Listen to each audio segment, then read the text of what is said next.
Hi అండి, అందరికీ నమస్కారం. Welcome to my channel. ఈ వీడియోలో ఒకేసారి ఏపీలో భారీగా ఉద్యోగులపై వేటు వివరాలు వీడియోలో తెలుసుకుందాం. వీడియో ఎక్కడగా స్కిప్ చేయకుండా ఎండ్ వరకు చూడండి. అప్పుడే పూర్తి ఇన్ఫర్మేషన్ అర్థమవుతుంది. అలాగే వీడియో నచ్చినట్లయితే ఒక లైక్ చేయండి. ఇంకా సబ్స్క్రైబ్ చేసుకున్నట్లయితే మన ఛానల్ సబ్స్క్రైబ్ చేసుకున్న ద్వారా నేను చేసే ప్రతి ఒక్క వీడియో మీ వరకు రీచ్ అవుతుంది.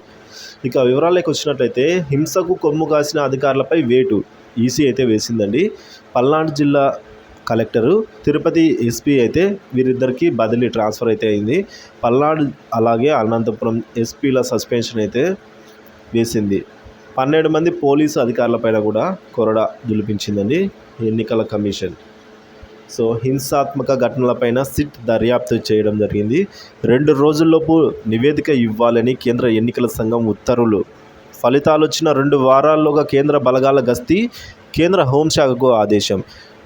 సిఎస్ డీజీపీల సంజాయిషీ అనంతరం చర్యలు. సో ఎన్నికల సందర్భంగా రాష్ట్రంలో చెలరేగిన హింసకు కొమ్ము కాసిన అధికారులపై కేంద్ర ఎన్నికల సంఘం కొరడా జులిపించిందండి. 3 ఎస్పీలు, 1 జిల్లా కలెక్టర్ బాధ్యులుగా నిర్ణయిస్తూ రాష్ట్ర ప్రభుత్వం ఇచ్చిన నివేదికపై తీవ్ర స్థాయిలో స్పందించింది ఈసీ. సో ఈ విధంగా మనం చూసుకుంటే పల్నాడు జిల్లా కలెక్టర్ శివశంకర్ గారిని, పల్నాడు ఎస్పీ మాధవ్ గారిని, అలాగే అనంతపురం ఎస్పీ అమిత్ గారిని, తిరుపతి ఎస్పీ కృష్ణకాంత్ పటేల్